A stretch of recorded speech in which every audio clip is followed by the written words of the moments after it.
Wala pong taong perpekto pero lahat may pagkakataong magbago.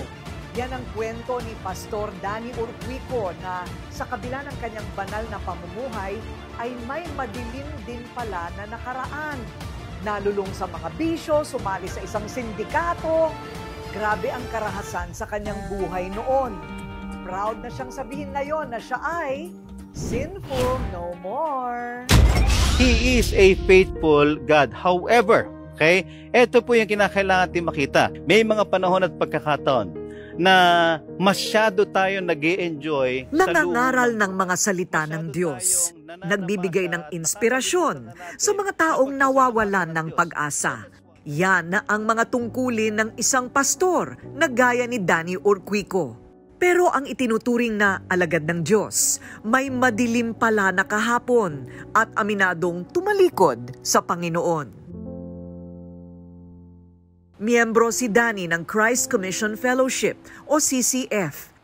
I'm in charge to supervise churches, supervising pastors kasi ikaw din yung nag-iisip ng mga plano para sa growth ng churches under you. Tapos at the same time, syempre, you build relationship and you also take care yung mga concerns, mga problems ng mga churches under your responsibility. Si Danny, dumaan sa maraming bubog ng buhay. Saksi ang kanyang napakagulong nakaraan. Medyo makulay yung pinagdaanan ko nung kabataan ko at saka bilang anak. So kung pang-ilan ako sa magkakapatid, marami kasi naging pamilya yung daddy ko. So nandun kami sa pangalawa. Miyembro ng isang maimpluwensyang sindikato ang tatay ni Danny. Nakulong dahil sa iba't ibang mga krimen. Nakulong siya for about 15 years sa New Bilibid Prison. Ang daddy ko kasi is part of the Big Four. Ang Big Four is like a mafia in the Philippines.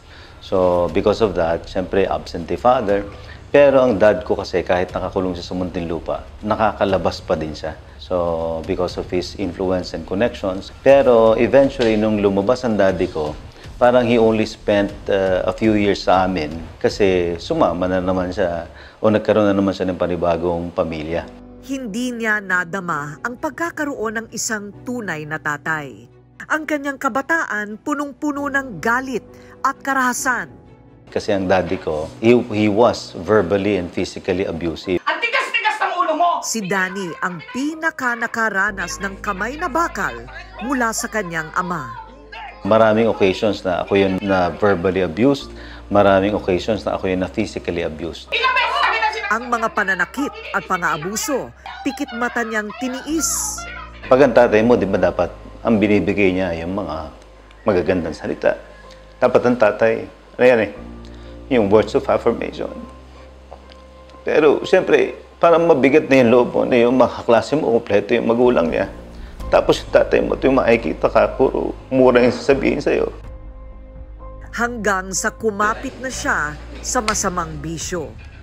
Si Danny naging kasing bagsik ng kanyang ama. Eventually, nag-manifest na siya sa akin nung nag-start na ako mag-drugs. Naninigarilyo na ako. I started drinking. Ang bilis ko, naging very vulnerable ako sa kung anong ino-offer ng mundo. Kasi naghahanap ka ng something and somebody na para bang tatanggap sa'yo. Naghahanap ka ng isang bagay na somehow magbibigay sa'yo ng comfort Pumasok sa relasyon at nag-asawa si Danny.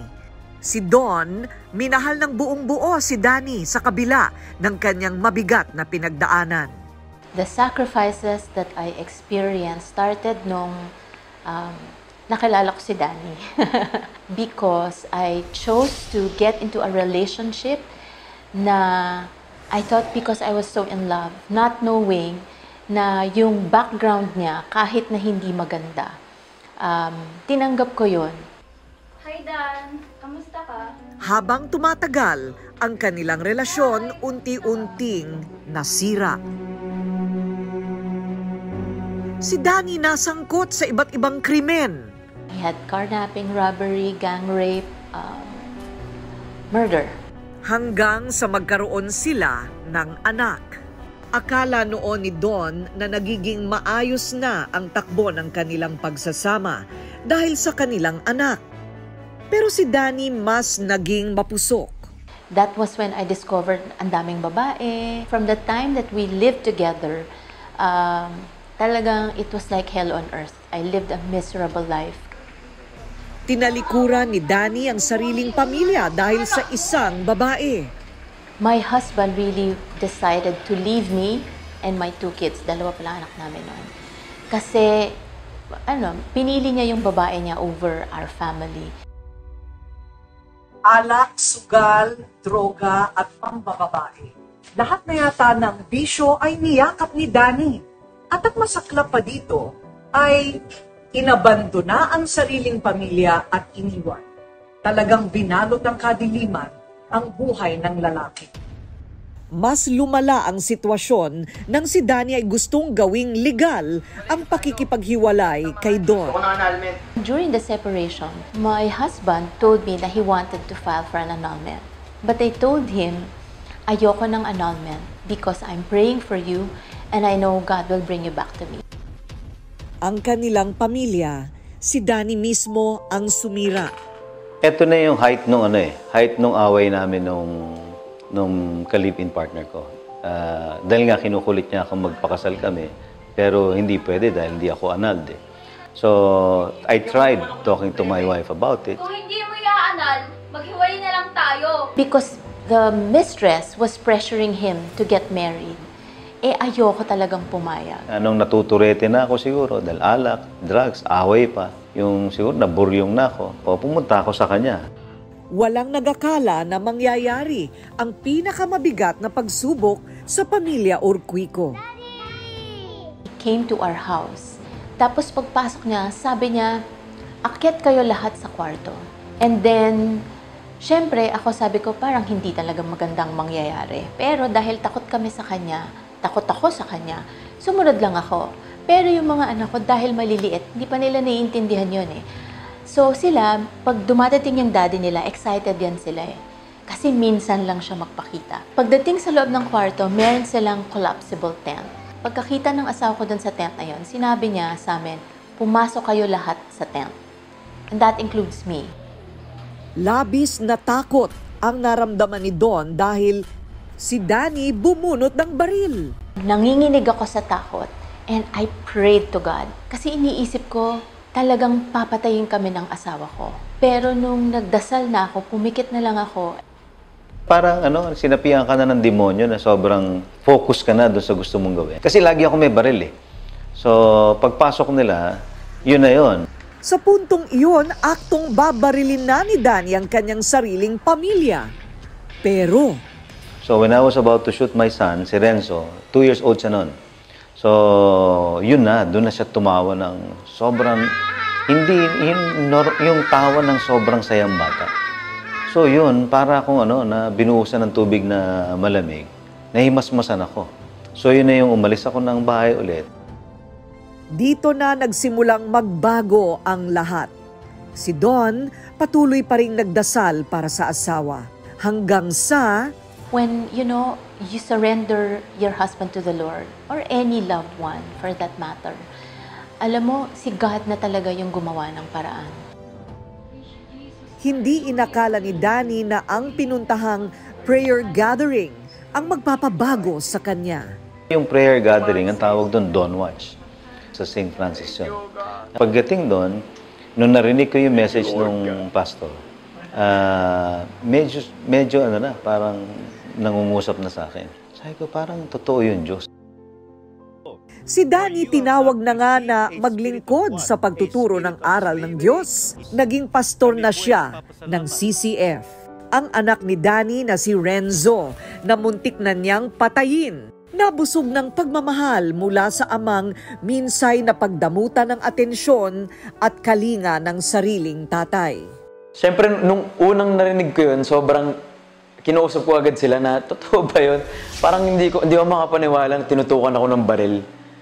So siguro kung naalala ko yun, baka may trauma ako. So thank God talaga na hindi ko na siya maalala. Naputol na ang gapos ng galit at karahasan sa pamilya Urquico. Yung pag-alaga niya sa akin, yun ang maipagmamalaki ko sa lahat ng tao kasi hindi lahat ng tao may ama na tulad ng tatay ko. Kasi talagang mayroon kaming mga oras na dalawa lang kami. And sobrang unique, sobrang one of a kind ng tatay na best friend, tatay na madidisciple ako, malilid ako, tatay na pastor din sa sariling anak. Ang pananampalataya sa Diyos at pagmamahal ni Don kay Danny ang sumagip sa kanilang pamilya. I am thankful that I went through 10 years of turmoil in my life because now I have a story to tell to encourage a lot of hurting wives and problematic marriages that in the Lord there is hope, there is joy, and there is a miracle. I will be forever grateful kay God for blessing and giving me with such a very loving, forgiving, caring, and supportive wife. Talagang marami akong naging pagkakamali, marami akong naging pagkukulang sa asawa ko. Pero I think kung meron akong blessing, ang blessing of having a relationship with God, ang greatest blessing ko, of course, is my wife. Gaano man karumi ang ating nakalipas, sa pag-ibig ng Diyos, magiging maayos ang ating bukas. Sabi nga, walang kasalanan ang hindi kayang patawarin. Sa hindi napapagod at nagmamahal na damdamin.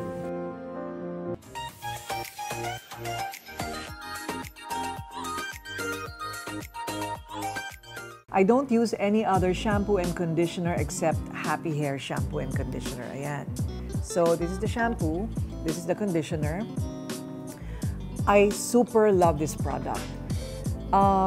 Ang ginagamit ko dati na shampoo is always parang keratin galing Amerika kasi yun lang ang kasundo ng hair ko. One day, ayaw nang mag-respond ng hair ko. Parang hindi na siya gumagana. Talagang parang kulot na hindi mo maintindihan na pasunog sa hair dye. So, I used this one. This is what I made. May keratin, may argan oil. All the best ingredients. Kaya medyo mas mahal siya kaysa sa ibang shampoo. But you get quality. And guess what? Nung ginamit ko yung shampoo and conditioner ng Happy Hair, dapa ulit ang buhok ko. Super straight na yung hair mo, super kintab, and tumigil ang falling hair ko. That's Happy Hair shampoo and conditioner. I love and I am so proud of these products.